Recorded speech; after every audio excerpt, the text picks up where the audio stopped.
The Wyoming sky was a vast, bleached bone, and the air tasted of dust and distance. Caleb Warren rode through a dry gulch, the slow, uneven rhythm of his horse's gait a constant reminder of their predicament. Bess, his steady-done mare, favored her left foreleg. The iron shoe lost somewhere in the miles of rock and scrub they had crossed since sunup. Each careful step sent a small puff of alkali dust into the air, a pale ghost that vanished as quickly as it appeared. Caleb shifted in his worn leather saddle, the movement a familiar complaint of tired muscles. He was headed north, with no particular destination in mind other than away. Away from the Double Horn Ranch, away from the stench of corruption that had settled over it like a sickness.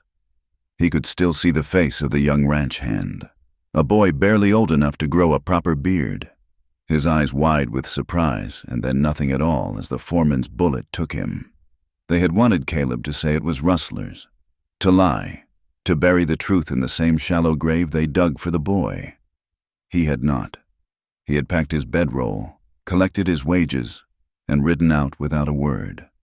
The foreman's threat a hot wind at his back. Justice was a scarce commodity in this part of the country. Caleb had learned that lesson years ago, the day they strung up his brother Eli from a cottonwood tree, falsely accused. Eli had been a quiet boy who trusted people too much.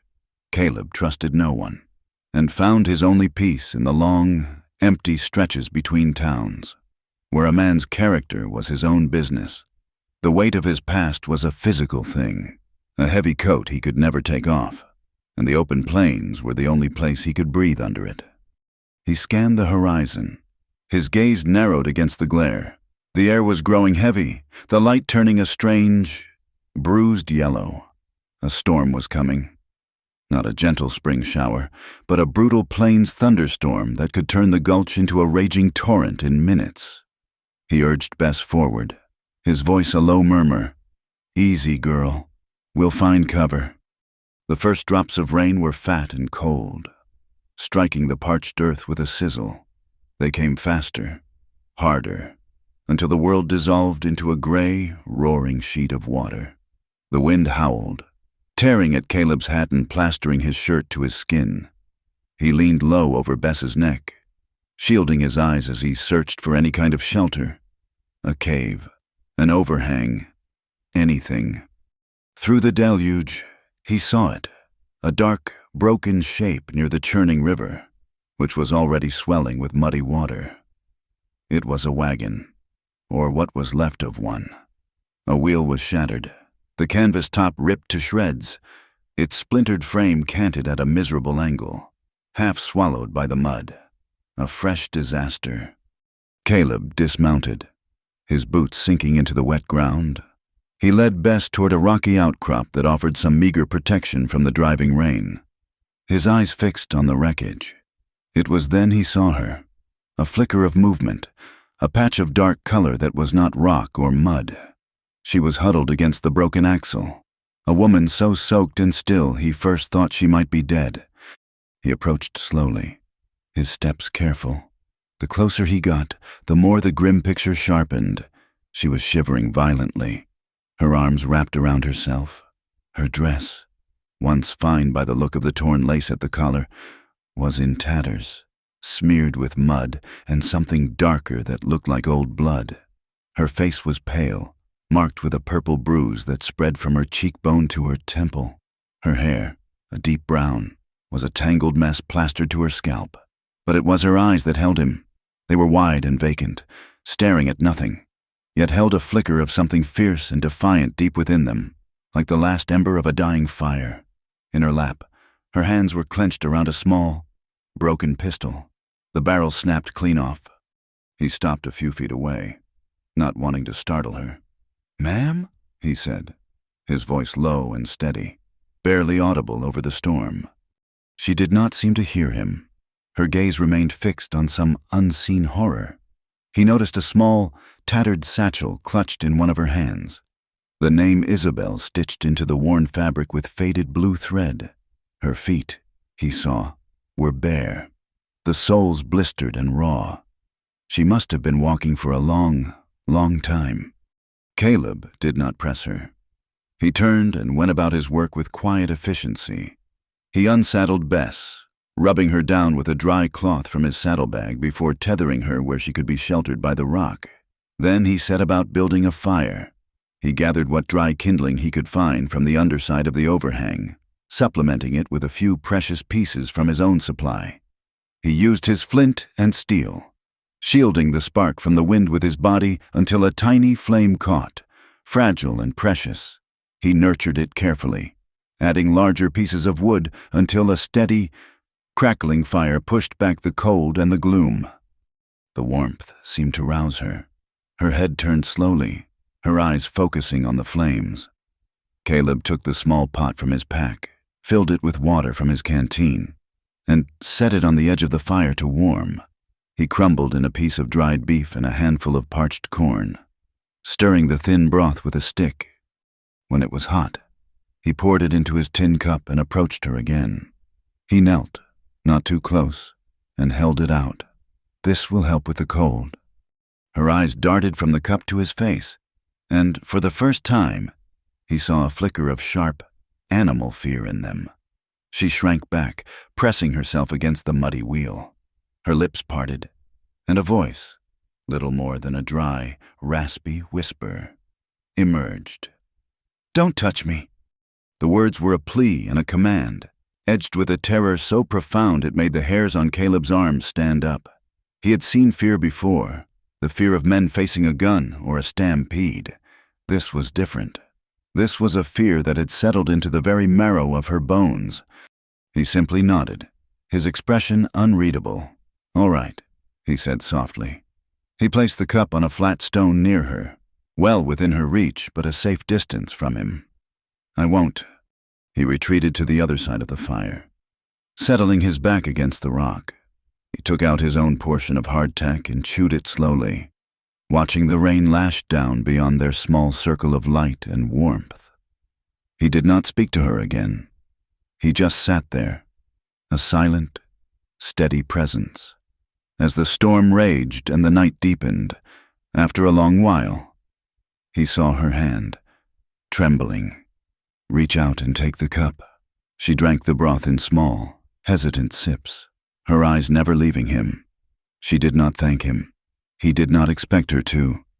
The next morning broke clear and cool, the air scrubbed clean by the storm. The river had receded, leaving behind a thick blanket of mud and debris. The woman, Isabel, was asleep, her breathing shallow and uneven, curled into a tight ball near the dying embers of the fire. She looked younger in sleep. The hard lines of fear and exhaustion softened, but even then, her rest seemed troubled. Caleb knew he could not leave her here.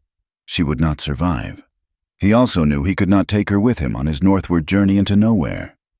She needed a doctor, clean clothes, a safe place. She needed help of a kind he could not provide. His plan was simple and practical. He would take her to the nearest town, a place called Dry Hollow. He would leave her in the care of a doctor, or perhaps the local church, with some women who would know what to do. Then he would be on his way. It was the decent thing to do. He tended to Bess first, checking her hoof. The missing shoe was a problem, but the town would have a blacksmith. As he worked, Isabel stirred and sat up. She watched him with those same wary, haunted eyes, her hands clutching the broken pistol in her lap like a talisman. "The storm's passed," Caleb said, his tone matter of fact. "There's a town a few hours east, Dry Hollow. We can find a doctor there." She said nothing, just stared at him. He could not tell if she understood or simply did not care. "You cannot stay here," he added gently. She gave a small, almost imperceptible nod. Getting her onto the horse was a delicate affair. True to his word, he did not touch her. He led Bess next to a large rock, allowing her to use it as a mounting block. She moved stiffly, every motion an expression of pain. He handed her the reins and then swung himself up to ride behind the saddle. He kept a careful distance, his hands resting on the horse's rump, making sure no part of him brushed against her. The ride to Dry Hollow was silent. Isabel sat ramrod straight, her gaze fixed on the horizon, as if by looking far enough ahead she could escape what was behind her. Caleb did not try to make conversation. The silence was a language he understood. It was heavy with things unsaid, with pain too deep for words. Dry Hollow was not much of a town, a single dusty street lined with a dozen or so false-fronted buildings, a general store, a saloon, a sheriff's office, a livery stable, and a small, whitewashed church with a crooked steeple. As they rode in, people stopped what they were doing and stared. A lone rider with a woman in a torn, blood-stained dress was not a common sight. Doors opened a crack, and faces peered out from behind curtains. Caleb felt the weight of their eyes, curious and suspicious. He dismounted in front of the general store, its windows displaying bolts of calico and sacks of flour. "I'll get you some proper clothes," he told Isabel, his voice low. She slid off the horse before he could offer help, landing unsteadily on her blistered feet. She leaned against Bess for support, her head bowed. Inside, the store smelled of coffee, leather, and dust. A balding man with a thick mustache stood behind the counter, polishing a jar of pickled eggs. His wife, a thin woman with her hair pulled into a severe bun, was sweeping the floor. "Help you?" the man asked, his eyes lingering on Caleb's gun belt before flicking to the woman standing outside. "I need a dress," Caleb said. "Something sturdy, and boots, and whatever else a woman might need." He placed a few coins on the counter. The woman stopped sweeping. She peered out the window at Isabel, her brow furrowed. She squinted, then her eyes widened in recognition. She scurried to the counter and whispered something in her husband's ear. The man's face hardened. He looked from his wife to Isabel and back again. A slow, ugly understanding dawned in his expression. "That's the preacher's girl," the woman hissed, just loud enough for Caleb to hear. "The Vance girl, the one the Holloway gang took." The storekeeper's demeanor changed instantly. He pushed Caleb's coins back across the counter. "We got nothing for her kind here." The words were cold and final. Outside, a few townspeople had gathered, their voices a low murmur. The whispers spread like a contagion down the street. "Preacher Vance's daughter, the outlaw's girl. Heard she was with them for months." The words were laced with a morbid curiosity that quickly curdled into contempt. "Ruined woman." Caleb's jaw tightened. He looked at the storekeeper, his eyes like chips of ice. "She needs clothes." The man was not intimidated. He was buoyed by the righteousness of his community. He looked past Caleb, his eyes filled with scorn for the woman leaning against the horse. He turned his head and spat a thick stream of tobacco juice onto the floorboards near the doorway. It was an act of profound disgust, a declaration that her very presence was a filth he needed to expel. Caleb felt a familiar, hot anger rise in his chest, the same anger he had felt at the Double Horn. He took a step toward the counter, his hand hovering near his pistol, but a voice from the doorway stopped him. "That's enough, Mr.—" The sheriff of Dry Hollow stood there, a tall, weary-looking man with a drooping mustache and a tarnished star pinned to his vest. He was not looking for a fight. He looked like a man who had seen too many of them. He gestured for Caleb to come outside. On the boardwalk, away from the prying ears in the store, the sheriff sighed. "Son, you don't know what you've ridden into." "I'm just trying to get some help for a lady," Caleb said, his voice tight. "She ain't a lady anymore, not in the eyes of these folk," the sheriff said flatly. "That's Isabel Vance. Her father was a preacher over in Johnson County. A good man. The Holloway gang raided their homestead about 6 months back, killed him and his wife, burned the place to the ground, and took her. She turned up in a town south of here a few weeks ago. Escaped. She said—" He paused, looking down the street at the growing number of onlookers, their faces a mixture of pity and revulsion. "The story got around. Folks have their own ideas about what happens to a woman who survives something like that. They figure she ain't clean anymore. No decent family will take her in. Every town she's been to has run her out.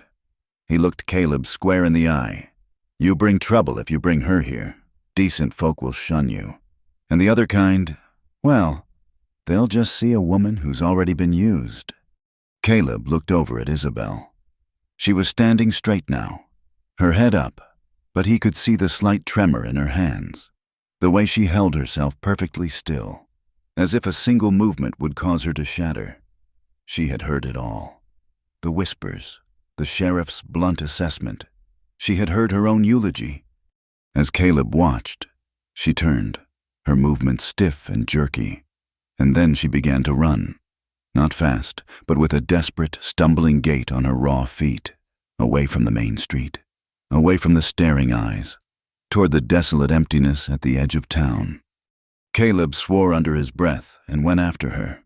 He found her behind the livery stable, where the neat, oppressive order of the town gave way to broken crates and mounds of refuse.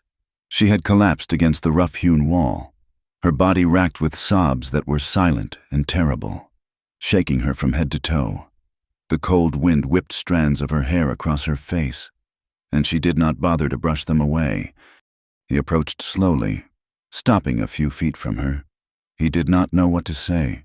There were no words for this kind of cruelty, this kind of pain. He just stood there, a solitary witness to her unraveling. Finally, the sobs subsided, leaving behind a hollow, aching quiet. She lifted her head, and her eyes, red-rimmed and filled with a despair so absolute it stole his breath, met his. "I'm not pure," she whispered, the words torn from her throat. "I am not anything anymore." It was not an apology or an explanation.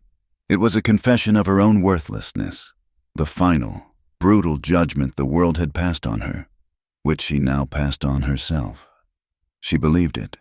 She believed she was nothing more than a ruined thing, a vessel for other people's sins and shame.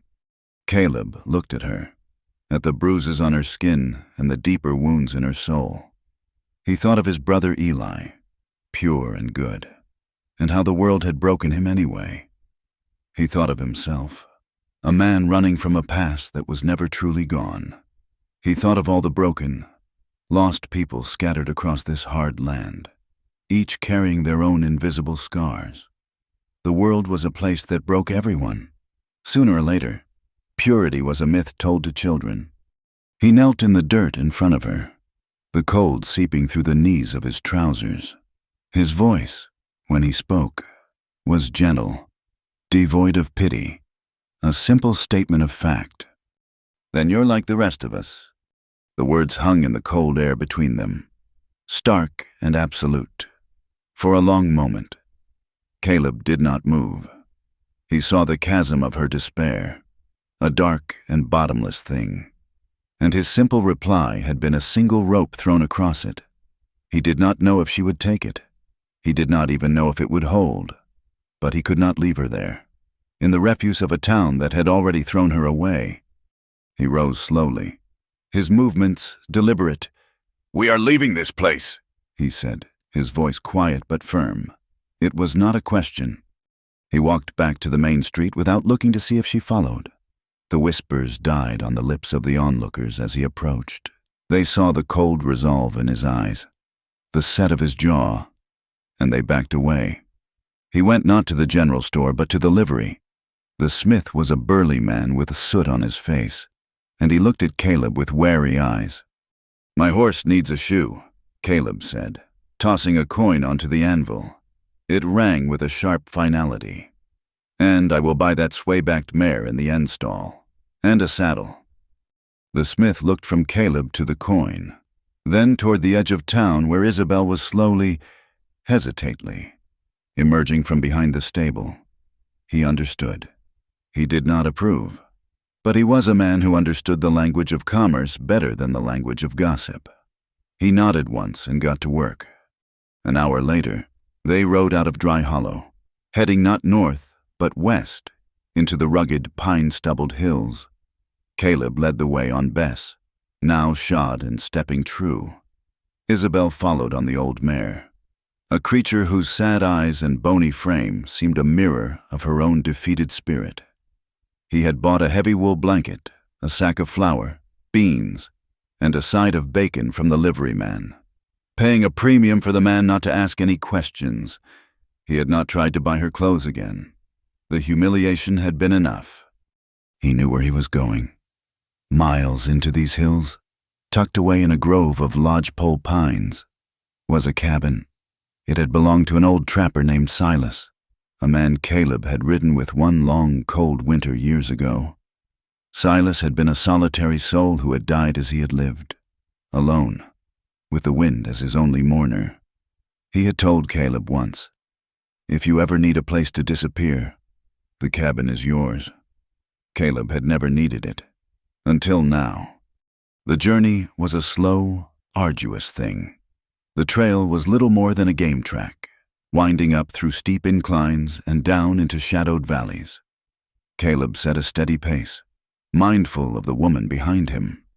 Isabel rode with a rigid straightness, her hands clenched on the reins, her body a taut line of tension. Every sound, the snap of a twig, the cry of a distant hawk, the rustle of leaves in the wind, made her flinch. Her head would whip around, her eyes wide with a frantic, hunted look that took long moments to fade. He tried to speak to her once, pointing out a hawk circling high above. "Redtail," he said. She did not respond, did not even seem to hear him. He did not try again. The silence between them was a landscape of its own, vast and filled with unseen dangers. He learned to read her state in the set of her shoulders, in the way she held her head. He made sure to stop before dusk, always near a source of water. He would build a fire and cook a simple meal of bacon and beans. He would hand her a plate without a word, and she would eat, her eyes cast down, as if the simple act of taking nourishment was a shame. He never tried to help her dismount. He saw the way she recoiled if he came too close, the instinctive tightening of her muscles, so he gave her space. He would turn his back, busying himself with the horses, allowing her the privacy of her own awkward, painful movements as she slid from the saddle. He would lay out his bedroll on one side of the fire and the blanket he had bought for her on the other. He kept his distance, a silent guardian in the dark, and in that distance, a fragile trust began to form. She knew he would not cross the invisible line she had drawn around herself. On the third night, her terror broke through the surface. The moon was a sliver of bone in a black sky, and the only sound was the crackle of the fire and the soft sigh of the wind in the pines. Caleb was half asleep, his hand resting on the stock of his rifle, when a scream tore through the night. It was not a cry for help. It was a raw, wordless sound of pure horror, ripped from the depths of a nightmare. He was on his feet in an instant, his heart pounding, his rifle in his hands. He scanned the darkness around their camp, searching for a threat, but the threat was not outside. It was inside her. Isabel was sitting bolt upright, her eyes wide open but seeing nothing in this world. She was gasping for breath, her hands clawing at the blanket. Another strangled cry escaped her lips. His first instinct was to go to her, to shake her awake, to tell her she was safe. But the memory of her whispered plea, "Don't touch me," held him back. He knew that his touch, meant as comfort, would only be another terror to her in that moment. So he did the only thing he could. He slowly lowered his rifle and walked to the fire. He added a few more logs, stoking the flames until they burned bright, pushing the shadows back. Then he sat down, his back to a tree, and simply waited. He did not speak. He just sat, a silent presence across the fire, letting the light and his stillness be his message. You are not alone. You are safe. After a long while, her ragged breathing began to quiet. The tension slowly eased from her body, and she slumped back down, pulling the blanket around her. She did not sleep again that night, and neither did he. He watched the stars turn overhead, listening to the quiet sounds of her wakefulness, until the first gray light of dawn touched the eastern sky. They found the cabin the next afternoon, It was set deep in a grove of pines, almost invisible until you were upon it. It was small and rough, built of stout logs chinked with mud and moss, with a stone chimney and a roof of packed earth from which a few hardy weeds sprouted. A broken shutter hung crookedly from a leather hinge, like a wounded wing. The place looked as if it had been holding its breath for years, waiting. Caleb pushed open the heavy plank door, which groaned in protest. Inside, the air was thick with the smell of dust, cold ashes, and dry, decaying pine needles. A single room held a stone hearth, a crude table and 2 stools, and a built-in bunk covered in a thin, dusty mattress stuffed with straw. A fine layer of dust covered everything, and cobwebs draped the corners like funeral shrouds. For Caleb, it was enough. It was shelter. It was solitude. But as he turned to look at Isabel, he saw a strange light in her eyes. It was the first spark of purpose he had seen since he found her by the river. Before he could even unload the horses, she had stepped inside. She ran a hand over the dusty table, her expression grimly determined. "It needs cleaning," she said, her voice still raspy from disuse. And so she began. While Caleb tended to the horses and stacked their meager supplies, she found an old broom in the corner and attacked the dust and grime with a silent, ferocious energy. She swept the floor, scrubbed the table with sand from the nearby creek, and cleared the hearth of old ashes. He found a bucket and brought her water. She did not thank him, but he saw the flicker of acknowledgement in her eyes. That evening, she took a portion of the flour and, with practiced hands, mixed a simple dough. She baked it in the embers of the fire he had built in the hearth, and soon the cabin was filled with the warm, comforting smell of fresh bread. When she handed him a piece, her fingers brushed his. She flinched and pulled her hand back instantly, a shadow of fear crossing her face. But it was a start. The days settled into a quiet routine. Caleb would hunt and chop wood. Isabel would tend to the cabin, cook, and mend their clothes with a small sewing kit he had found in Silas's old trunk. She worked tirelessly, as if by imposing order on their small, forgotten world. She could somehow impose order on the chaos within herself. She was reclaiming a piece of the person she had been. The woman who knew how to run a household. The preacher's daughter who understood the virtue of hard work. He let her. He understood that this was not for him. It was for her. It was her way of saying, "I am still here. I am still something." Slowly, hesitantly, they began to talk. The conversations came in fragments, in the quiet hours after their meal, with the firelight flickering between them. She told him about her father, a kind, gentle man whose sermons were more about love than damnation. She spoke of her mother, who taught her how to play the piano, how her fingers had loved the feel of the smooth ivory keys. "We had a garden," she said one night, her eyes distant, fixed on the flames. "I grew roses, yellow ones. My mother said they were like trapped sunlight." She paused. "The night they came, the roses were in full bloom." She never spoke of the outlaws themselves, never described what had happened after the roses were trampled. She left a vast, dark silence around those months. It was a silence Caleb did not try to enter. He knew that some doors had to be unlocked from the inside. In return, he told her about his brother, Eli. His voice was low and rough with old pain. "He was younger than me, quiet, drew pictures of birds in a little notebook he carried everywhere. He wouldn't have hurt a fly." He told her how Eli had taken a job at a mercantile in their hometown, and how the owner, a man Caleb had known his whole life, had accused him of stealing from the cash box. It was not true. Eli would never, but the man was important, and Eli was nobody. It was easier for people to believe the lie. Caleb's hands clenched into fists in his lap. "They did not wait for a trial. A mob, men I'd shared drinks with. They dragged him out of the sheriff's office. I tried to stop them." His voice cracked. "I was just one man. They beat me senseless, and they hanged him from the old cottonwood in the town square." He fell silent, the memory a raw wound that would not heal. I left that town and never went back. I have not stayed in one place too long since. People, they are quick to judge, and quicker to condemn. He had not told that story to anyone in years. But as he looked at Isabel's pale, shadowed face, he saw an understanding there that went beyond words. She did not offer sympathy. She simply nodded, her eyes filled with a shared knowledge of the world's casual cruelty. They were two different shipwrecks, washed up on the same deserted shore. Their fragile peace was shattered a few weeks later. A hunter, a grizzled man named Jedediah, whom Caleb had met once on the trail, passed by their cabin while checking his trap lines. He shared a bit of his tobacco with Caleb and accepted a cup of coffee.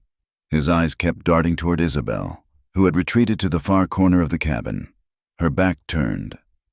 "Heard you passed through Dry Hollow," Jedediah said, his voice a low rumble.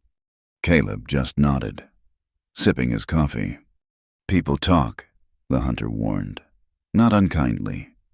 "They are saying you ran off with the preacher's girl, the sheriff. He is a lazy man, but the town council is full of righteous old women. They are saying he ought to ride out here, see if you are harboring that harlot."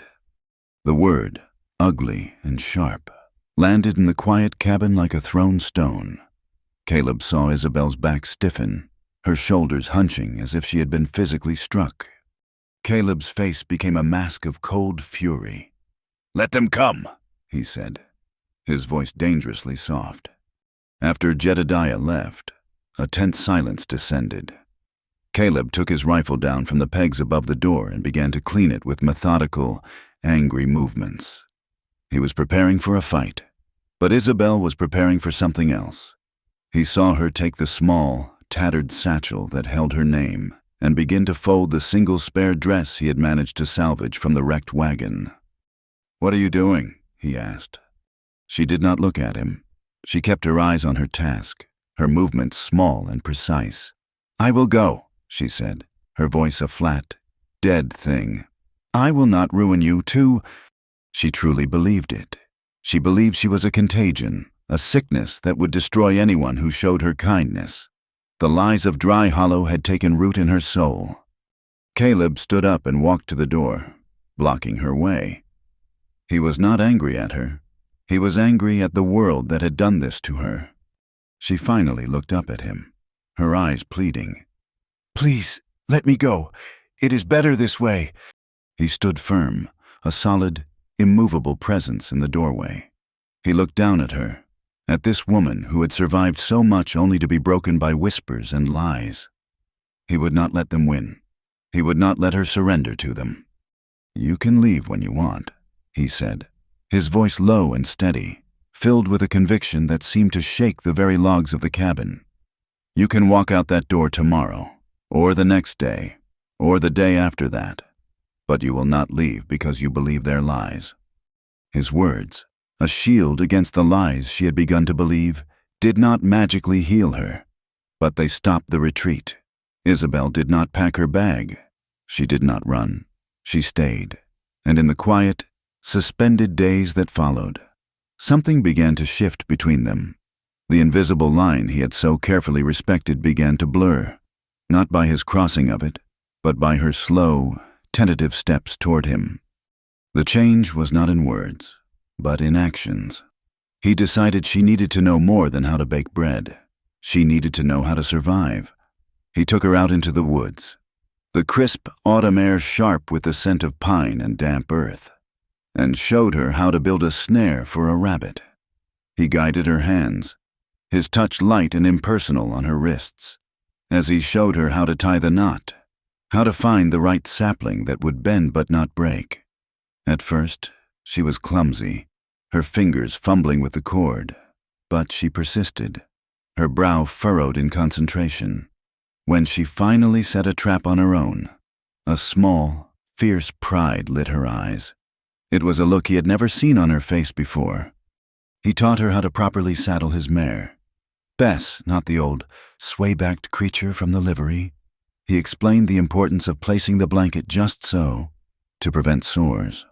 How to cinch the saddle tight enough to be secure, but not so tight as to harm the animal. A horse is a partner, he told her, running a hand down Bess's neck. You take care of her. She will take care of you. Isabel listened, her attention absolute. She learned to approach the horse without startling it, to speak in a low, calm voice. She was learning the language of a world beyond fear. In return, she brought a piece of her own lost world into his. One afternoon, while rummaging through the old trapper's trunk, she found a small, tarnished mouth organ. She cleaned it carefully by the creek, and that evening, by the fire, she brought it to her lips. She played a simple, haunting melody, a hymn her father had loved. The notes were hesitant at first, then grew stronger, filling the small cabin with a sound of such profound and sorrowful beauty that Caleb felt an ache in his chest.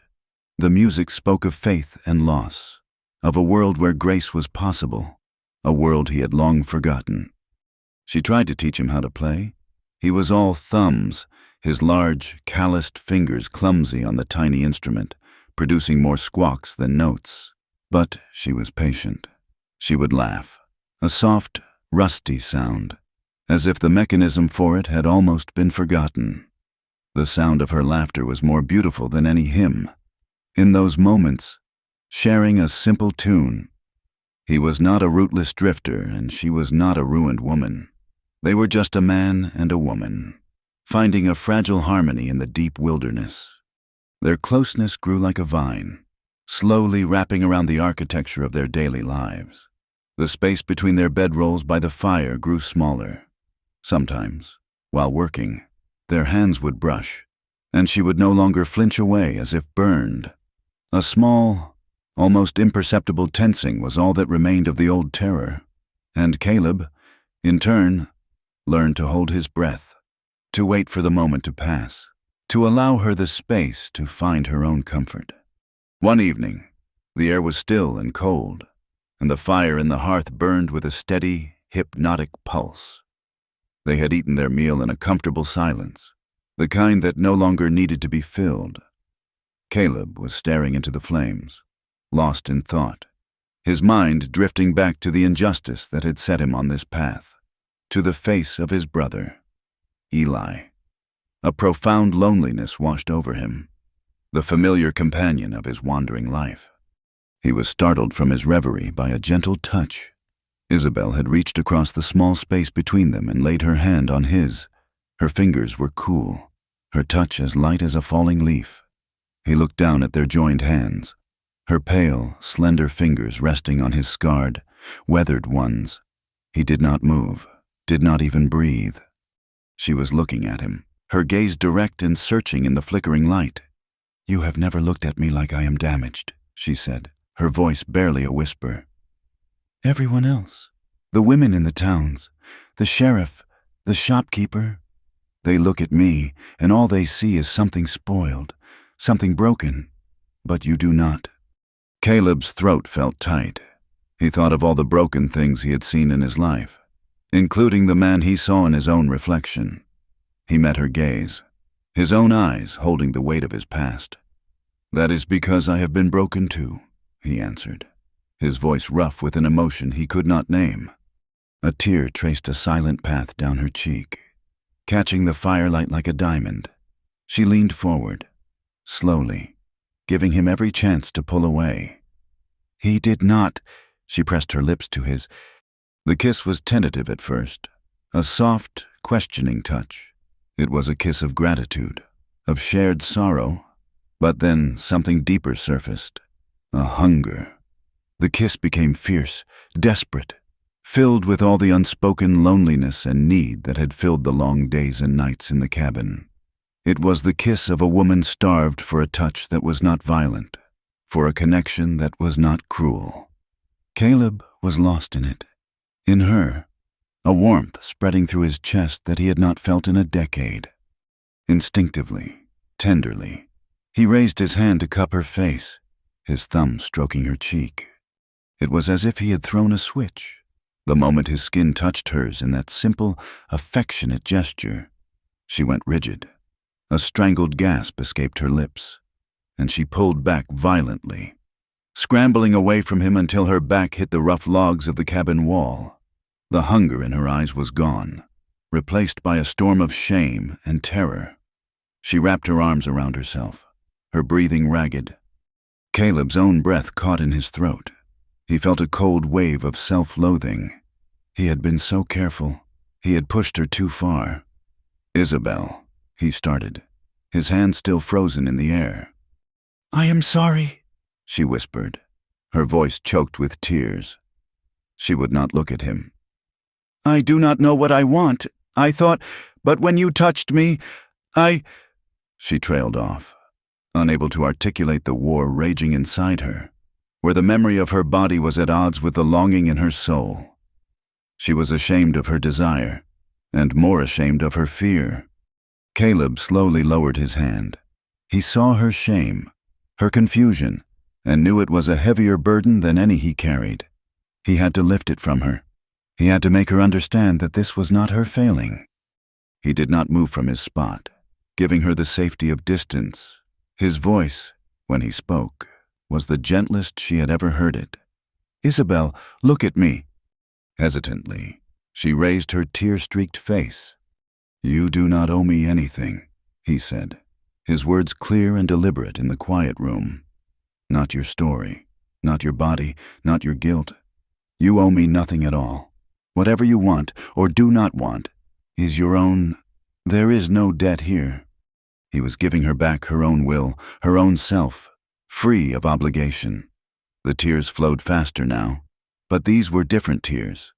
They were not tears of terror or shame, but of a quiet, painful release. He had seen the deepest, most wounded part of her, and had not turned away. He had offered her not passion, but grace. The days that followed were filled with a new kind of tension. They avoided talk of what had happened, but it was always there, a live current in the air between them. They were careful with each other, their movements measured, their words chosen. Caleb found himself watching her constantly. He watched the way the morning light caught in her hair, the quiet determination in her hands as she kneaded dough, the sad, distant look in her eyes when she thought he was not looking. He was falling in love with her, a deep, aching love that felt both hopeless and inevitable. He pushed the feeling down, buried it deep. She needed a protector, not a suitor. She needed safety, not desire. To ask for anything more from her would be a cruelty, another burden for her to carry. So he kept his heart locked away and his hands to himself. They existed in a strange limbo, a world of two people bounded by the walls of the cabin and the silent pines. The future was a place they dared not look. They lived entirely in the present, in the rhythm of chopping wood, setting traps, and baking bread. It was a fragile peace, and Caleb knew, with a certainty that settled in his bones, that it could not last. The world had a long memory and a cruel reach. The world arrived in the form of Jedediah, the hunter. He appeared one afternoon at the edge of the clearing, a brace of rabbits slung over his shoulder. He looked uneasy, his usual gruff demeanor replaced by a reluctant sympathy. "Caleb," he said, forgoing any pleasantries, "I thought you should see this. Pulled it off the wall of the trading post over in Cottonwood Creek. They are in Dry Hollow, too." He handed Caleb a folded piece of paper. It was a handbill, the ink cheap and slightly blurred, but the words were clear enough. "Wanted, $100 reward. For the return of Isabel Vance. Fugitive from justice. Wanted for the theft of a gold locket and $50 from the property of Mr. Bartholomew Kane of Johnson County." Caleb's blood ran cold. He saw Isabel, who had been hanging laundry on a line near the cabin, freeze. She had seen the look on his face. He read the words again. Bartholomew Kane. The name was vaguely familiar. A powerful rancher from her county, a man known for his wealth and his ruthlessness. The charge was absurd. A gold locket and $50. It was a lie, a flimsy excuse. This was not about justice. $100 was a fortune. It was enough money to make decent men turn greedy, and cruel men turn vicious. It was a hunting license. Jedediah shifted his weight. Kane's men are the ones who put them up. They are saying the girl was a thief before the outlaws even took her, saying she went with them willingly. Caleb crumpled the paper in his fist, his knuckles white. The lie was insidious, designed to poison any well of sympathy she might find. It painted her not as a victim, but as a wicked, complicit creature who deserved to be hunted. He understood now. Someone powerful did not just want her gone. They wanted her silenced. Perhaps she had seen something, or knew something, about a man like Bartholomew Kane. Or perhaps he simply could not stand the thought of a piece of his property running free. The reason did not matter. The threat was real and it was coming for them. He thanked Jedediah, his voice a low growl. The hunter nodded grimly and disappeared back into the trees. Caleb turned to Isabel. She was standing perfectly still, her face as pale as birch bark. The old, hunted look was back in her eyes, deeper and more desperate than ever. They had taken her story and twisted it into a weapon to be used against her. He walked to her, his steps urgent. "We have to go," he said, his voice low and intense. "Now, we will pack what we can carry and ride north, to Montana. It is a big country. We can lose ourselves there. Find a place where no one knows your name, where no one knows this lie." He was offering her an escape, a chance to start over, to wash herself clean of the past in a new land. She looked at him, her eyes filled with a terrible, familiar fear. It was not the fear of Bartholomew Kane, or his bounty hunters, or the lies on the handbill. It was the fear he had seen in her from the very beginning. She shook her head slowly, a single tear tracing the path of so many others down her cheek. "And what if I ruin your life?" she whispered. "They will hunt you too. I bring this trouble with me. It follows me. It will follow you." Her question was a whisper of despair against the vast, uncaring wilderness. But Caleb heard it as a challenge. He looked at her, standing there in the fading light, a woman braced for the world to confirm her own worthlessness. And he felt a surge of defiance so fierce it was like a fire in his veins. Ruin was a word men like Bartholomew Kane used. It had no meaning out here. "My life was ruined a long time ago, Isabel," he said, his voice low and steady, leaving no room for argument. "The day they murdered my brother. Everything since has just been walking. You are not my trouble. Men like Kane are." He turned from her then, his decision made, his movements swift and purposeful. "We ride at first light. Pack only what you can't live without. Food, water, ammunition." There was no more debate. Her fear, while he understood it, was a luxury they could no longer afford. The handbill had turned them from ghosts into prey, and the hunt had begun. They worked through the twilight hours in a tense, focused silence. Caleb cleaned and oiled his rifle and revolver, his motions economical and precise. He checked the shoes on both horses, his touch firm and reassuring on their legs. Isabel gathered their meager supplies. She wrapped the leftover bread in a clean cloth, packed the small sack of beans and the slab of bacon. Her hands, he noticed, were no longer trembling. They were steady. The shock had given way to a grim, cold resolve that mirrored his own. They were laying out their bedrolls for a few hours of restless sleep when they heard it. A sound that did not belong to the night, not the cry of an owl or the rustle of a creature in the undergrowth, but the rhythmic, metallic clink of shod hooves on stone, carried on the still night air. Caleb was on his feet in an instant, rifle in hand, his body a coiled spring of readiness. He held up a hand, silencing the question in her eyes. He listened, his head cocked, filtering out the night's natural chorus. There it was again, closer this time. More than one horse, at least 3, maybe 4, moving without haste, confident. Bounty men. They would be sloppy, thinking them cornered and unsuspecting. "Inside," he whispered, his voice a blade of cold steel. He pushed her toward the cabin door. "Get in the root cellar. The trap door is under the bunk. Stay down. Do not make a sound. Do not come out. No matter what you hear, do you understand me?"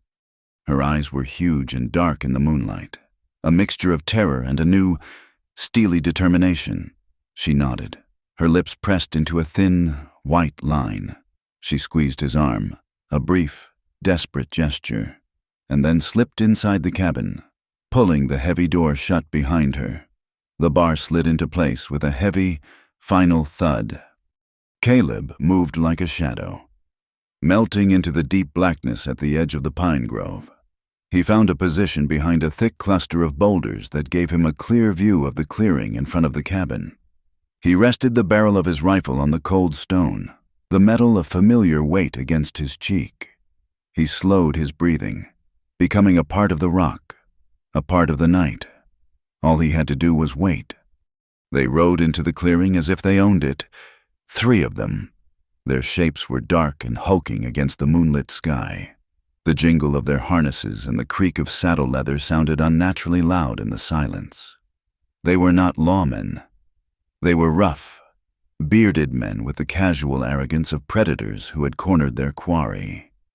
One of them carried a lantern, its yellow light swinging back and forth, painting grotesque, dancing shadows on the trees. "Hello, the cabin," the one with the lantern called out, his voice thick with false cheer. "We are looking for a man named Caleb Warren. Got a message for him from the sheriff in Dry Hollow." A lie. Caleb remained motionless, his eyes sighted down the length of the rifle barrel. He watched them dismount, their movements slow and lazy.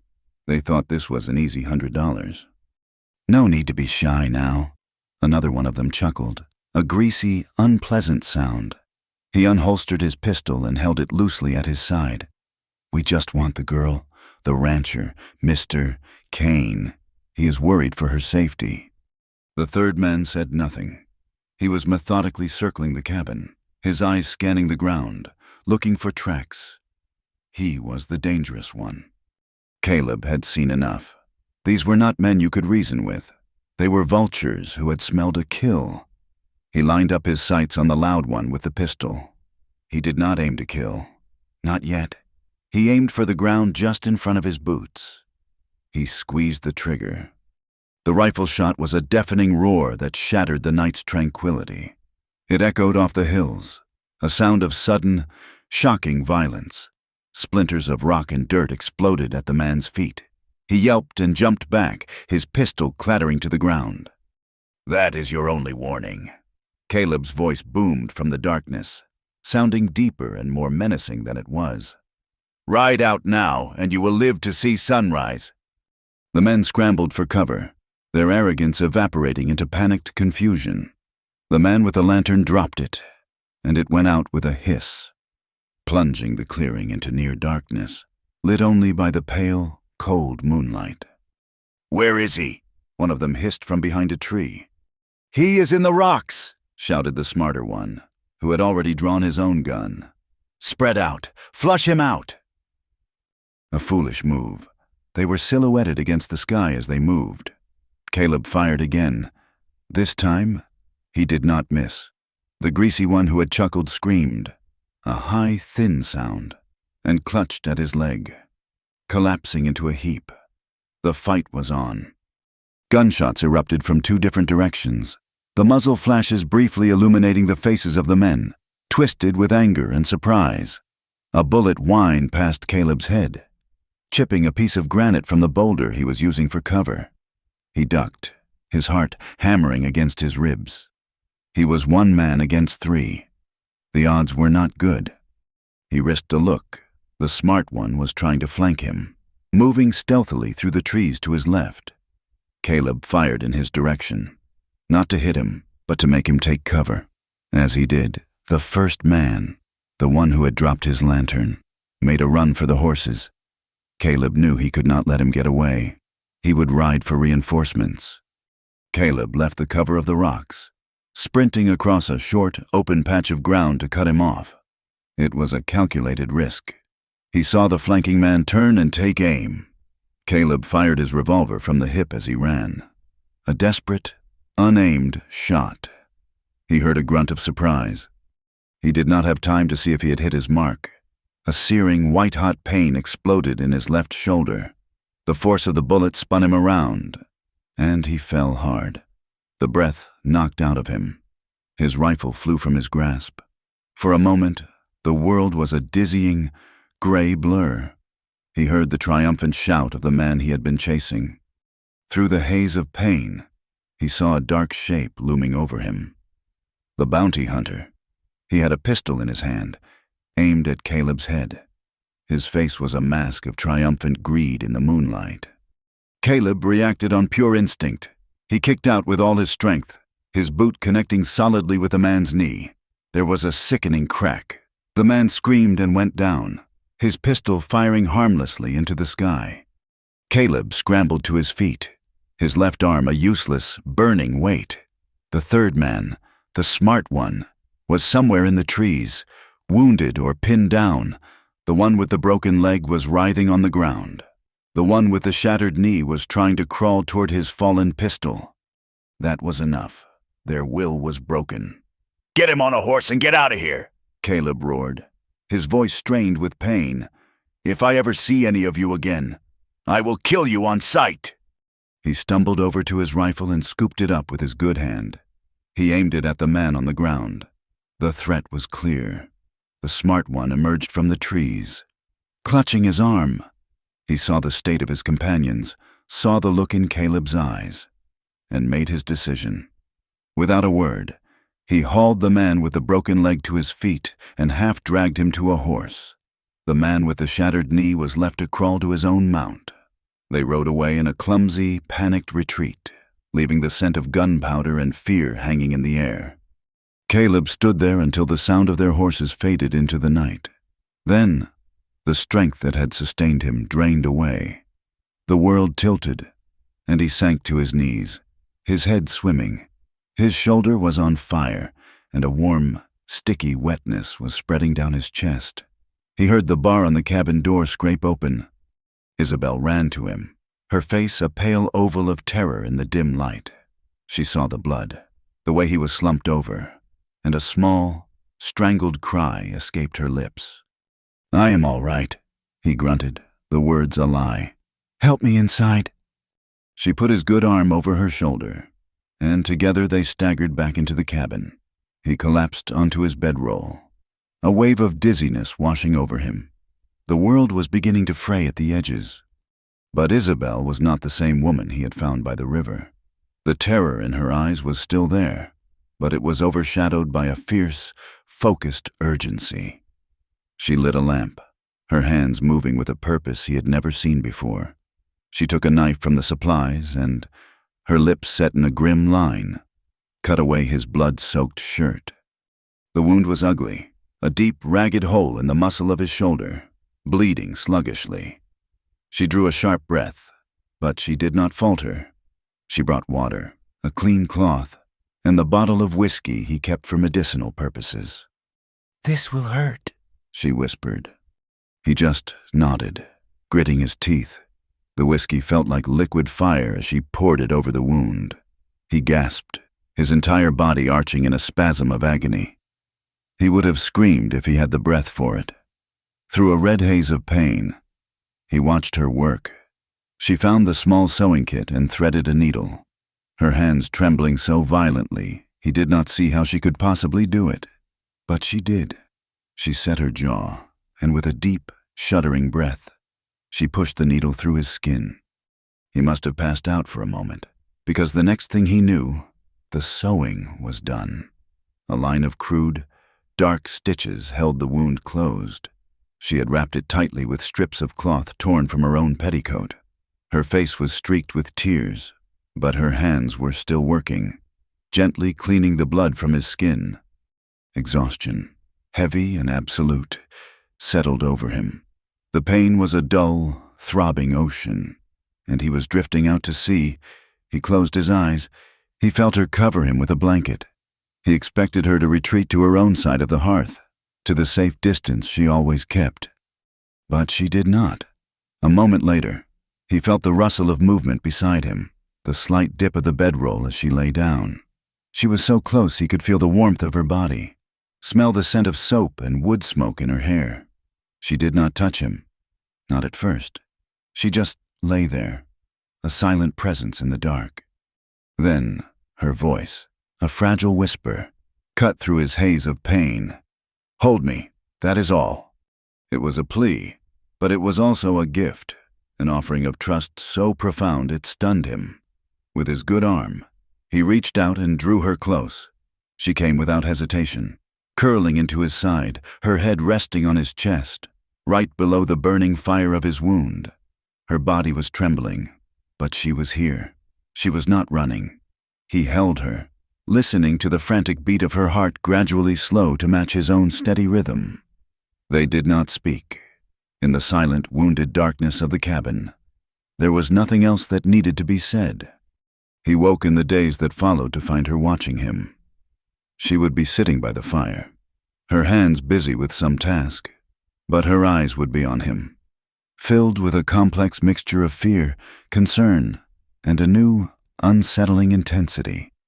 The gunfight had changed everything. It had brought the world's violence crashing into their sanctuary. But instead of shattering her, it seemed to have forged something new within her. His wound was healing, slowly and painfully. He was weak, often feverish. For the first time, their roles were reversed. He was the one who was helpless, and she was the one who was strong. She tended to him with a tireless devotion, changing his bandage, forcing broth between his lips, sitting with him through the long, fever-swept nights. She had seen him bleed for her. She had seen him nearly die for her, and in that, she seemed to find a reason to fight for herself. One afternoon, as he sat propped up against the cabin wall, watching her chop firewood with a surprising strength, she stopped and turned to him. "I am done running," she said. Her voice was quiet, but it resonated with the hard clarity of a bell. "They hunt me because they have given me a name. A ruined woman, a harlot, a thief. They cannot keep calling me names if I take the name I choose." Caleb looked at her, at the smudges of dirt on her cheek and the fierce light in her eyes, and he saw a stranger. This was not the broken creature from the riverbank. This was a woman of fire and iron.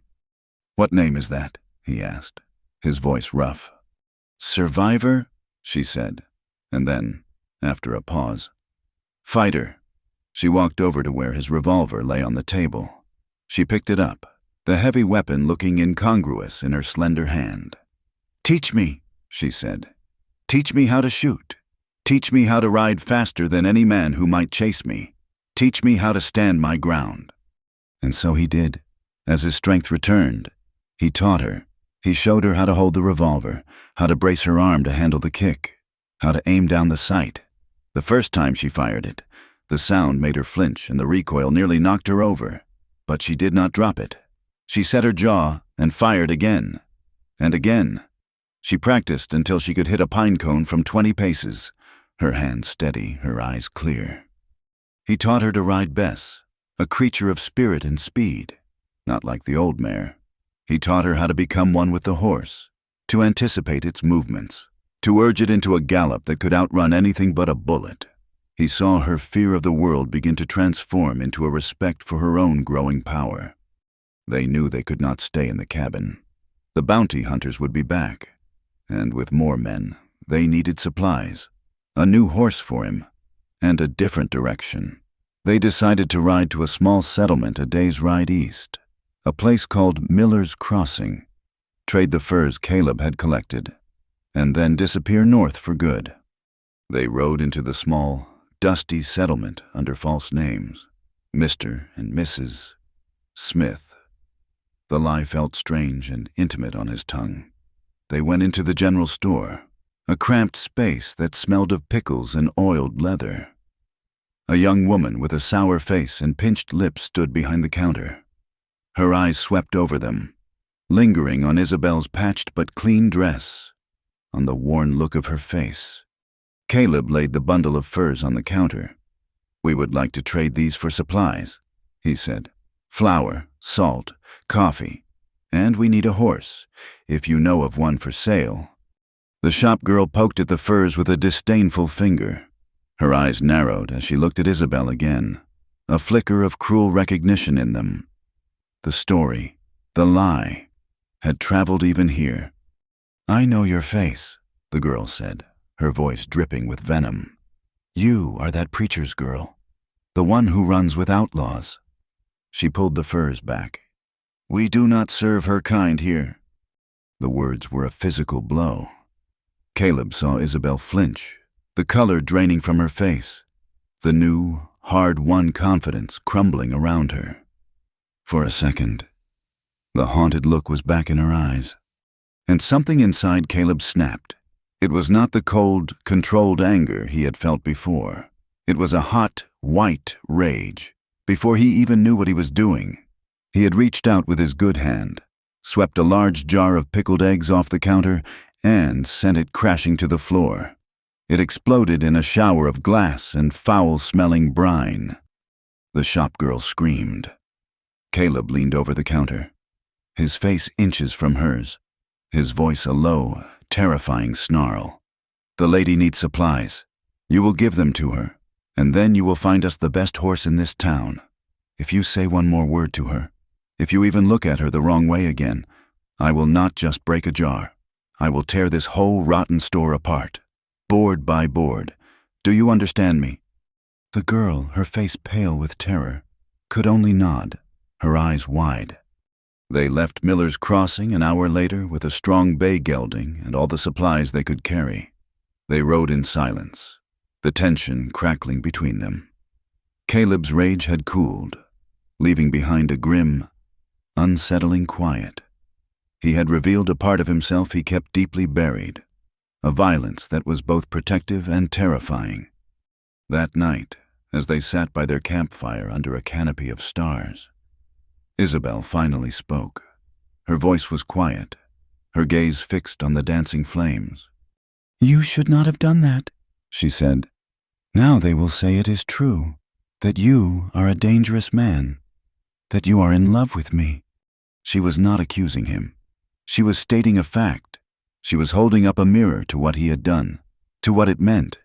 He had crossed a line. He was no longer just her protector. His actions had declared, for all the world to see, that she was his. Caleb looked at her beautiful, wounded face illuminated by the firelight. He was tired of running, tired of hiding, tired of the lies, both the world's and his own. He met her gaze, and for the first time he let her see everything that was in his heart, the aching tenderness, the fierce devotion, the love that had taken root in the desolate soil of his life. He said simply, "I am." The two words, "I am," settled in the space between them, as solid and real as the campfire, as vast and unchangeable as the star-dusted sky above. They were not a promise of a future, nor a plea for forgiveness for his outburst. They were a statement of truth, simple and profound, and in their utterance, the last wall around Caleb's heart crumbled into dust. Isabel did not respond, but he saw the truth land in her eyes. He saw the flicker of fear, but also the dawning of a fragile, unbelievable hope.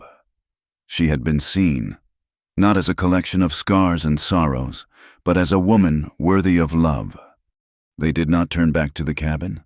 The risk was too great. Instead, they rode north, pushing the horses hard, putting as much distance as possible between themselves and Miller's Crossing. But the weather, a force more impartial and more powerful than any bounty hunter, turned against them.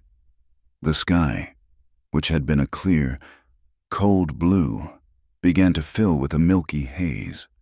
The wind picked up, carrying a sharp, biting chill that promised snow.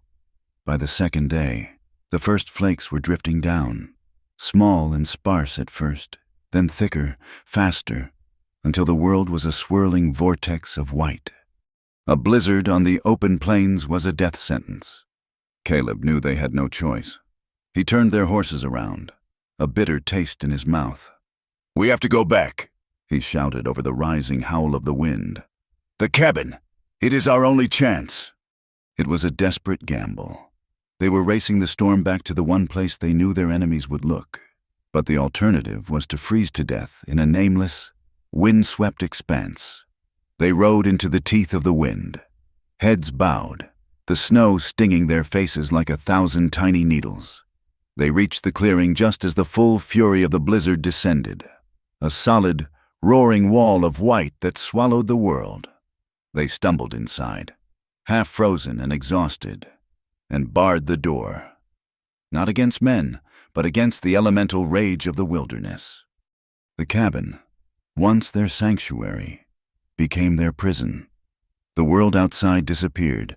The keening of the wind was a constant, mournful sound, and fine, powdery snow began to creep in through the cracks in the log walls. A slow, relentless siege by the cold.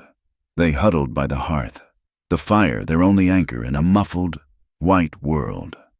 The forced intimacy was absolute. There was nowhere to retreat, no work to be done outside that could distract them. There was only the small, fire-lit space, and each other. They shared everything. The last of their food was rationed, eaten slowly to make it last. They drank warm water from the same tin cup. At night, the cold was so intense that they pushed their bedrolls together, sharing the warmth of their blankets and their bodies, lying side by side in the dark without touching, their breathing the only sound besides the storm. And in this suspended, isolated world, they shared their pasts, not the large, defining tragedies, but the small, quiet pieces that made up a life. Caleb told her about his mother, how she had smelled of cinnamon and yeast, how she would hum off key as she worked. He described the feel of his first pocket knife, a gift from his father, and the clumsy little bird he had carved from a piece of pine, a bird he had kept until the day his family homestead was sold off and scattered. Isabel, in turn, spoke of things she had not allowed herself to remember for months. She described the precise, delicate scent of her father's books, the way the sunlight would fall across the keys of her piano in the late afternoon. She told him about a filly she had raised from birth, a gentle creature named Daisy. Her coat was the color of buttercups, she whispered, her eyes fixed on the flames. I used to braid flowers into her mane. They were giving each other the ghosts of their former lives, rebuilding their own humanity from the fragments of memory, in the warmth of the fire, surrounded by the howling cold. They were not a drifter and a fugitive. They were Caleb and Isabel, and the truth he had spoken by the campfire. I am was a living, breathing thing in the small space between them. On the third day of the storm, the food was gone, and the cold was deeper. They sat huddled together under a shared blanket, the fire dwindling. They had been silent for a long time, watching the hypnotic dance of the flames. He had a ring, Isabel said suddenly, her voice so low Caleb almost did not hear her over the wind. The first one, the leader of the gang, a silver ring with a black stone. He would turn it on his finger when he was thinking. Caleb stiffened. This was new territory. This was the dark, silent place she had never allowed him to enter. He did not speak, did not move. He only listened. They did not keep me for themselves, she said, each word a heavy stone she was forced to lift. They took me to mining camps, logging camps, places where there were men with money and no women. Her voice was flat, devoid of emotion, a recitation of facts. They sold me. She paused, taking a shuddering breath. Caleb could feel the tremors running through her body. He wanted to pull her closer, to shield her, but he knew he had to let her say this. He had to be her witness. I learned to be quiet, to be still, to not exist. It was safer that way. But one night, there was a man. He was drunk, and he smelled of sweat and stale tobacco. Her voice broke, and a tear, hot and swift, fell onto the back of Caleb's hand. He was not like the others. He was soft. He smiled, and I thought, for a moment, that maybe... She could not finish the thought. She shook her head, a gesture of self-loathing. I begged him, I whispered, please, do not touch me. I thought because he seemed different, He might listen. She turned her face to him then, and he saw the full, undiluted horror of her memory in her eyes. It was a wound so deep he felt he might fall into it. He stopped smiling, she whispered. He looked at me as if I was a dog that had snapped at him, and he said, "Then I will just beat you instead." And he did. A sob tore from her throat, a sound of such utter desolation that it seemed to shake the very foundations of the cabin. She collapsed against him, her body racked with a grief so violent he was afraid it would break her. She wept for the girl who had begged, for the hope that had been a mistake, for the moment she learned that her will was less than nothing. She wept for every moment of every day and night of those lost months. Caleb wrapped his arms around her, holding her tightly as the storm of her sorrow raged. He said nothing. There were no words in any language that could touch this kind of pain. He simply held her, his presence a solid, unwavering anchor.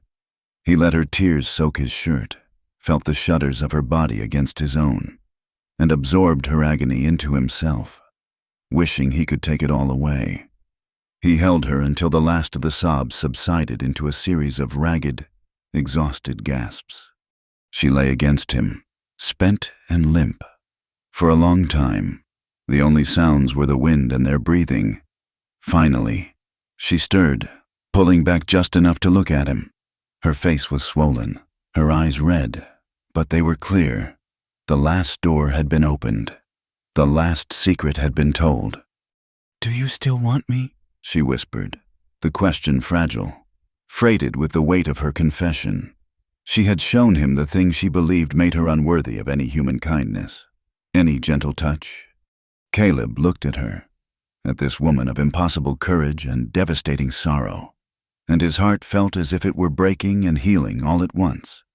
He brought his hand up, his touch impossibly gentle, and brushed a stray strand of damp hair from her forehead.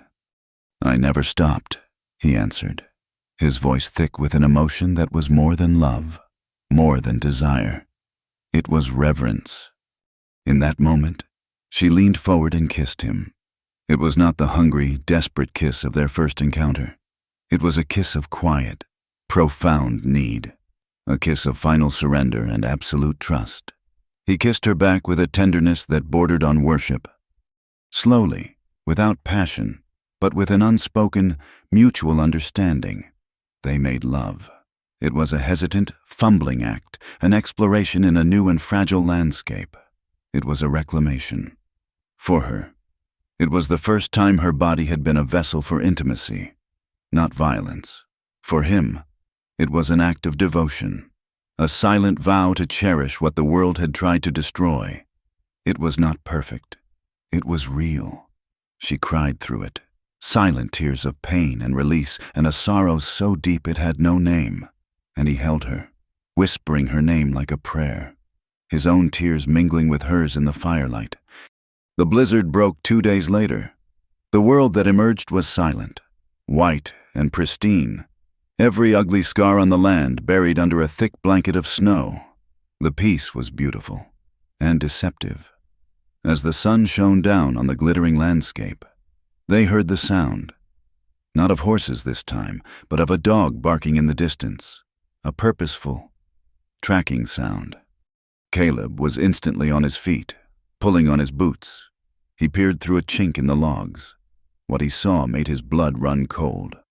A posse of at least 8 men on horseback was slowly making its way through the deep snow toward the clearing. He recognized the weary slump of the sheriff of Dry Hollow in the lead. Behind him were several grim-faced townsmen, and bringing up the rear were the 2 surviving bounty hunters, their faces hard with vindictive purpose. They had surrounded the cabin, their rifles held at the ready. "They found us," he said, his voice grim. He turned to Isabel. She was pale, her hand instinctively going to the revolver he had taught her to use. The fighter in her was ready. "There are too many," he said, his mind racing. "A shootout is suicide." He looked at her, at the new, fragile life they had just begun to build, and he knew he could not let it end here. In blood and snow, there was only one way. He walked to the door. Isabel, listen to me. Bar the door behind me. Do not open it." "Caleb, no!" she cried, her eyes wide with panic. "They want you," he said, his voice gentle but firm. "But the bounty is for your capture. They want me for assault, maybe attempted murder. I will make them a trade. Me for you. They will get their man. They will let you go." "They will hang you," she sobbed, grabbing his arm. "like Eli. I will not let you do this." He pulled her into his arms, his one good arm holding her tight. "I will not let them take you," he said fiercely into her hair. "This is the only way." He kissed her, a hard, desperate kiss, and then pushed her gently away. He unbuckled his gun belt and let it fall to the floor. Unarmed, he opened the door and stepped out into the blindingly bright snow. He held his hands up, showing they were empty, the rifles of the posse all centered on his chest. "Sheriff," Caleb called out, his voice steady. "let us talk." The sheriff urged his horse forward, his face grim. "No more talking. Warren, it is over. We have a warrant for the girl, and one for you." "The girl has been through enough," Caleb said, his eyes scanning the hard faces of the men, seeing no mercy there. "She is innocent. The charge is a lie. You know it is." "That is for a judge to decide," the sheriff said, his voice flat. "Then let me make you a better offer," Caleb said, desperation creeping into his voice. "You want a man who shot at you? You have got him. I will come with you. No trouble. I will sign a full confession. But you let her ride out. You give her a horse and you let her go north. No one follows her." The bounty hunter with the wounded arm laughed, a harsh, ugly sound. "Kane wants the girl. Warren, the $100 is for her. You are worth nothing." Caleb's heart sank. He had no more cards to play. Inside, he heard Isabel slide the bar on the door. He had failed. But then the cabin door creaked open. Isabel stepped out. She was trembling from head to foot, her face as white as the snow around her. But she stood tall, her head held high. She was not holding a gun. She held only her own courage. She looked not at Caleb, but at the sheriff, at the posse, at the men who had come to drag her back into the darkness. Her voice, when she spoke, was not loud, but it carried across the silent, snow-filled clearing with the clarity of a bell. "My name is Isabel Vance," she began, her voice shaking but clear. "The charge of theft against me is a lie, fabricated by Bartholomew Kane. If you take me back to Dry Hollow, I will not be silent. I will stand in front of any judge, any crowd, and I will testify. I will tell them what his men did when they tried to take me from this cabin, and I will tell them everything that was done to me in the months I was gone. Everything. I will speak the name of every man. I will describe every place. I will not stop speaking until the whole world knows the truth." A stunned silence fell over the posse. The men shifted uncomfortably in their saddles. This was not the broken, ruined creature they had been told about. This was a woman of terrifying resolve. Her threat to speak was more potent than any bullet. She would bring a shame and a scandal down upon their county that would not be washed away for generations. The bounty hunter sneered. "No one will listen to the word of a—" He was cut off by a voice from the back of the posse. "Let her speak." The words came from a young deputy, a boy no older than Eli had been, his face pale and earnest under the brim of his hat. He was looking at Isabel with a mixture of horror and awe. He had a sister, he had a mother, and he had a conscience. A tense, dangerous moment followed. The bounty hunter reached for his pistol. Caleb tensed, ready to launch himself at the man, ready to die. The sheriff held up a hand, his eyes locked on Isabel. He was a weary, practical man. A shootout would be bloody. A trial with this woman at the center would be a nightmare. He saw the defiant, unbreakable spirit in her eyes, and he saw the flicker of doubt in the eyes of his own men. Slowly, deliberately, the sheriff lowered his hand and rested it on the pommel of his saddle. He had made his decision. The shootout was over before it began. The sheriff's decision did not bring peace, only a tense and fragile truce. The ride back to Dry Hollow was a slow, surreal procession through a landscape of blinding white snow. Caleb and Isabel rode in the center of the posse. Not quite prisoners, but not free either. They were a problem the sheriff had to deliver to the hands of justice, and he seemed to resent them for it. Caleb's shoulder throbbed with a dull, persistent ache, a constant reminder of the violence that was never far away. He rode close to Isabel, their legs sometimes brushing, a silent exchange of support.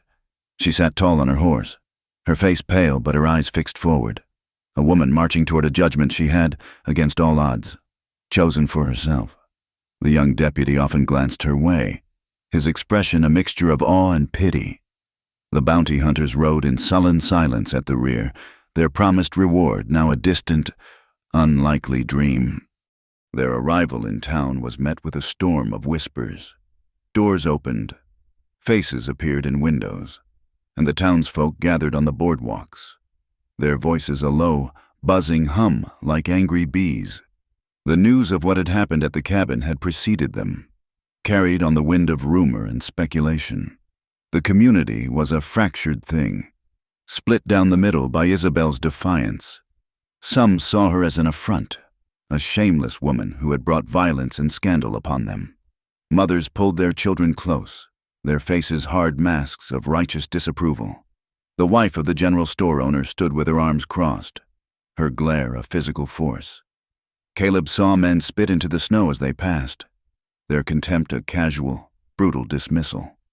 But there were others, those who looked away, unable to meet her gaze, their own silence a source of shame. A few of the women watched with a flicker of something unreadable in their eyes. Pity, perhaps, or a terrifying recognition of her vulnerability as their own. The young deputy had clearly told his story, and Isabel's raw courage had planted a seed of doubt in the town's stony heart. She was not just a ruined woman anymore. She was a voice that refused to be silenced.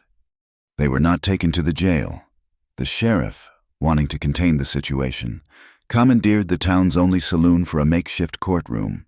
A traveling circuit judge, a man by the name of Elias Blackwood, had been stranded in town by the blizzard and had agreed to hear the matter. Judge Blackwood was a severe, hawk-nosed man with eyes that seemed to look right through a person and weigh the substance of their soul. He had a reputation for being impatient with fools and unswayed by public opinion. The saloon was cleared of its tables and chairs, save for one table for the judge and a few benches for the townspeople who crowded in, eager for the spectacle. Caleb and Isabel were given a bench near the front. He sat beside her, a solid, immovable presence. He did not touch her, but his proximity was a shield. He was with her. That was all that mattered. The bounty charge was read first, a dry, legalistic accusation of theft. Then a man strode into the room, and a hush fell over the crowd. It was Bartholomew Kane. He was a big man, dressed in a fine wool coat that bespoke wealth and power. His face was fleshy and arrogant, his eyes small and cold. He was the source of all this, the architect of her suffering. And he looked at Isabel not as a person, but as an object, a piece of property that had defied him. When Judge Blackwood called her name, Isabel stood. A tremor ran through her body, but she placed her hands on the back of the bench in front of her to steady them. Caleb wanted to reach out, to lend her his strength, but he knew this was a path she had to walk alone. "Miss Vance," the judge's voice was a dry rasp. "You have heard the charge against you. How do you respond?" Isabel took a deep breath, her eyes scanning the faces in the room, the curious, the hostile, the ashamed. Then she looked directly at Judge Blackwood. "The charge is a lie," she said, her voice shaking but clear. "I stole nothing from Mr. Kane. I have never even spoken to the man. This charge was created for one reason: to silence me." Kane let out a dismissive snort. "The girl is a known liar and a thief. She has a history of unseemly behavior. She ran away from her own father's home before—" "That is not true!" Isabel's voice rang out, sharp with indignation. "Enough, Mr. Kane," the judge said, his gaze sharp. "You will have your turn. Miss Vance, you claim the charge is a fabrication. Why would this man fabricate such a story?" This was the moment. The precipice. Caleb held his breath. "Because he could not own me," Isabel said, her voice dropping, filled with a quiet, chilling power. "And he cannot abide a woman he does not control." She began to speak, her voice gaining strength with every word. She told them of her abduction, of the outlaws with their cruel, dead eyes. She did not describe the worst of the horrors in graphic detail, but she did not need to. She spoke of the cold, the hunger, the constant, suffocating fear. She spoke of being treated like livestock, an object to be sold and used. And she spoke of the men who had bought her, men from the camps, men who worked for powerful ranchers. Men, she implied, who were known to Bartholomew Kane.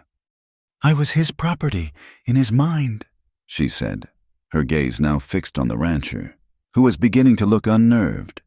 "And when I escaped, I was a loose end, a witness, a story he did not want told. So he created a new story, a story where I was a thief, a fallen woman, someone whose word meant nothing. He offered $100 for my capture because he was not seeking justice. He was seeking to bury his secrets." When she finished, a profound silence filled the saloon. She had not wept. She had presented her truth as a cold, hard fact, an indictment not just of Kane, but of the world that allowed men like him to flourish. Kane, his face red with fury, slammed his hand on a table. "Lies, all of it. She is a practiced seductress, a woman of low morals who went with those outlaws willingly. Ask anyone. She has shamed her family name, and now she tries to shame me to profit from her own sin." He turned to the crowd, his voice booming with authority. "Are you people going to stand here and listen to the ravings of a harlot? Look at her. She is an impurity, a stain on this community." The ugly words hung in the air. The crowd shifted, their own prejudices stirred by his powerful, accusatory voice. The women who had glared at her now nodded in grim agreement. The men who had spat in the snow looked vindicated. It was easier to believe his lie than her terrible truth. Caleb started to rise, a low growl in his throat, but a voice from the back of the room stopped him. "That is quite enough out of you. Bartholomew Kane." The voice belonged to Martha Hemlock, an older widow who had lived in Dry Hollow for 40 years. She was a small, stooped woman, her face a roadmap of wrinkles, but she stood with an unshakable dignity. She had buried a husband and 2 sons, and had faced down droughts, blizzards, and hardship with a quiet fortitude that had earned her the town's grudging respect. All eyes turned to her as she walked slowly to the front of the room. She stopped and looked not at the judge, but at the faces of her neighbors. "I have lived in this town a long time," she said, her voice thin but carrying to every corner. "I have seen my share of hypocrisy. I have heard men who spend their Saturday nights in this very saloon preach piety on a Sunday morning. I have seen women who whisper the cruelest gossip offer a smile to a person's face." She turned her sharp, clear eyes on Kane. "And I have seen men like you, Mr. Kane, men who believe their money and their name give them the right to own everything and everyone around them. You speak of purity. You speak of what this girl is or is not, but you do not get to decide what makes a woman worthy." Her gaze swept over the women in the room. "And neither do any of you. You look at her and you see your own fears.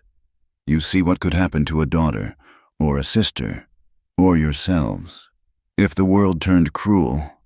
And instead of offering her a hand, you cast a stone, because it is easier to condemn the victim than to face the evil that made her one." She looked at Isabel then, and her stern face softened with a profound compassion. "This child has survived something that would have destroyed any one of us. She has stood here, in front of all of you, and spoken a truth that you are too cowardly to hear. Her survival is not her shame, it is her strength. And it is a shame on all of us that she has had to stand here alone." The silence that followed was different. It was a silence of introspection, of shame. Martha Hemlock had held up a mirror, and the town did not like the reflection it saw.